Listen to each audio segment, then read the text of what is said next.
Congratulations on purchasing a ShelterLogic Garage. For this video, we are assembling a ShelterLogic Garage-In-A-Box, which will familiarize you with assembly procedures common to most ShelterLogic shelters.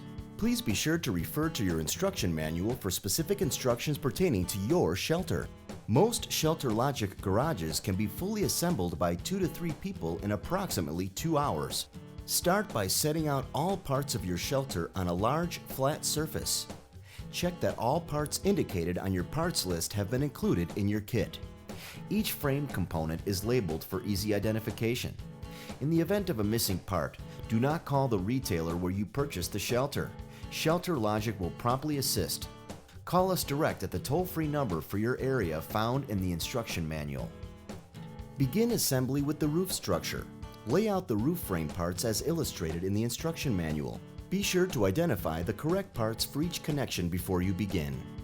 With the parts laid out, you are ready to assemble. Assemble first 2 ribs, attaching the straight pipe with the top and side connectors to the gable bend and side bend connectors. Note that all side bend connectors must be assembled with the long side facing up. For each end rib, bolts should face inward to avoid tearing of the end panels. Next, attach the top side cross rail with the patent-pending ShelterLock stabilizers. Be sure the ShelterLock logo is facing up. ShelterLogic's ShelterLock stabilizer feature adds strength and stability. Starting with the front rib, connect the first section of cross rails by placing the ShelterLogic stabilizer between the rib and the rail and connecting them using the appropriate hardware. Continue along the frame. Once one side is complete, move to the opposite side and repeat. Assemble the top cross rail section over the middle ribs. When attaching the top cross rail to the end ribs, be sure to attach it under the ribs. Failure to do so will damage the fabric cover and void its warranty. Pre-assemble all corner and middle legs with the appropriate hardware. Attach corner bends and foot plates as indicated in the instruction manual. Once all of the leg pieces are assembled, place them at each rib, making sure the legs with 90-degree bends are on the corners and facing into the garage. Ensure all bolts are facing into the garage as well. Start on the right side of the assembled roof frame by each taking a corner. Together, lift the roof frame by the top side cross rail. Insert the corner legs into the roof frame assembly. Work your way down the frame, inserting the middle legs until one full side is in place. Attach the legs to the roof frame connectors. Once attachments are secure, move to the other side of the frame and repeat. With the frame up and standing, assemble and attach the bottom cross rails. It is very important to hand tighten only at this stage. Starting on either side, assemble the bottom cross rails by attaching the cross rail to the frame rib with the bolt from outside to inside. Add washer and hand tighten nut. Continue until the complete bottom cross rail is attached to the frame. Move to the other side of the shelter and repeat.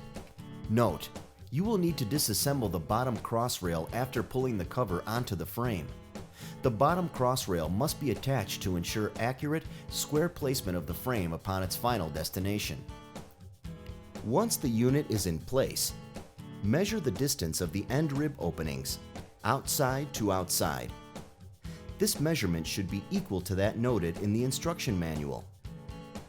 Next, measure the distance across opposite corners. These distances must match within 1 inch. Adjust the frame to ensure equal distance as necessary. Shelters include enough shelter auger anchors for basic installation. These are intended for safe shelter construction and must be reinforced by additional anchors based on your soil conditions or grounding substrate. See your ShelterLogic retailer for ready-to-go anchoring kits for your particular installation. Insert a 3/4 inch diameter pipe, steel rod, or heavy screwdriver through the eyelet of the shelter auger and rotate the anchor into the ground until the eyelet is 1 to 2 inches above ground level or at a position where the wire cable can be attached easily to the corner leg. Once the shelter auger is in place, wrap the anchor cable through the eyelet of the auger and the corner leg frame hole. Tighten the clamp screws to secure the cable. Warning: you must anchor your frame before attaching the cover. Serious injury to persons or property could otherwise result. Ratchet Tite ratchets are provided for tightening the end panels and covers. To thread the ratchet, open it and thread the webbing through the back. Pull webbing to tighten any excess slack. Compress the slide lock and crank ratchet until the webbing is secure. Tip: attach ratchet straps to the webbing ends or tie loose knots to prevent accidental pull-through of webbing into pockets. Please familiarize yourself with their use before adding covers.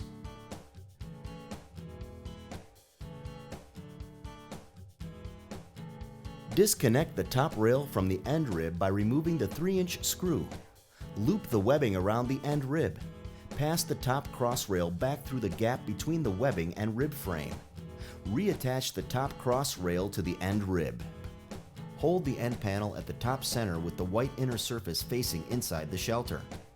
Wrap the fabric panel edges around the end rib to the inside of the frame.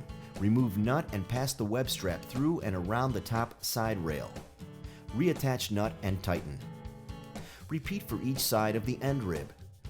Position the end panel so that it is even and centered on the frame before tightening the end top side rail panel with the ratchet straps. Insert the S-hook on the ratchet into the machined hole on the leg bend. Make sure to use the ratchet hole located inside the end rib. Tighten ratchets, alternating from one side to the other until the end panel is completely centered and tightened. Repeat for the zippered door front panel. Make sure zippers are closed when centering and tightening. Do a quick visual inspection to ensure that both end panels are attached evenly. Check inside edges to ensure the cover is snug and even around the roof frame. With both the back panel and door panel in place, you are ready to install the cover. The bottom cross rails must be removed in order to place the rails inside the pipe pockets when installing the cover. Carefully arrange the pieces so you can easily reassemble once the cover is in place. If you are building on a windy day, you may opt to disassemble the bottom cross rail after cover is draped over. Warning: if you are experiencing strong wind gusts or high prevailing winds, please wait for a calm day to finish installation of the cover. Lay the cover next to the frame with the white side, the side with the pipe pockets facing down, in line with the end ribs and the webbing on the front and rear corners of the frame.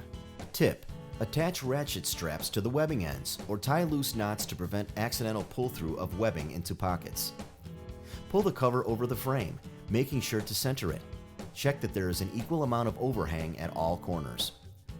Walk around the frame, pulling on each corner of the cover to even. The cover has sewn-in pipe pockets on both sides. These should line up an equal distance to the bottom of the frame. Assemble ratchets with webbing straps. Place the S-hook of the ratchet into the outside hole of the end rib leg bends. Unzip and roll up the door to allow air and light into the shelter. Fasten the door with white bungee cords. Snug up each of the 4 corners, allowing some slack to enable necessary adjustments after the bottom cross rails are reinstalled. If the bottom cross rails are not already removed, do so now. After removing the bottom cross rails from the side ribs, measure the distance from the bottom of the pipe pocket to the ground. Make sure all 4 sides are even and the valance overhang on the front and rear is the same. To confirm you have the cover on correctly, review the position of the ShelterLogic logo. The logo should be facing horizontal and positioned approximately 6 inches from the corner bend of the front end rib. This distance will vary among Shelter models. Starting at one end, slide the bottom cross rails through the fabric pockets between each leg and reattach with the clamps as done previously. Hand tighten until all cross rails are assembled. Continue to hand tighten each connection point. Repeat the process on the other side until the entire cross rail is attached on both sides of the unit. Do not insert the bottom cross rails through the small pocket flaps. Push down on cross rails and tighten securely for optimum cover flexion. Maintain an even distance from the base of the pipe pocket to the ground. Work your way around the enclosure, ensuring that the bottom cross rail is pushed down evenly. Note: easy slide bottom cross rail connections should be checked periodically for proper tension. Push down and retighten as needed. When the cover is installed properly, you should not be able to get your fingers between the fabric and ribs. It should lay evenly without wrinkles. To ensure maximum lifespan, ShelterLogic recommends using 1 anchor per leg to secure your shelter. Please ask your ShelterLogic retailer, visit our website, or refer to your instruction manual for a complete list of anchor choices. Your shelter is now complete and you are ready to enjoy.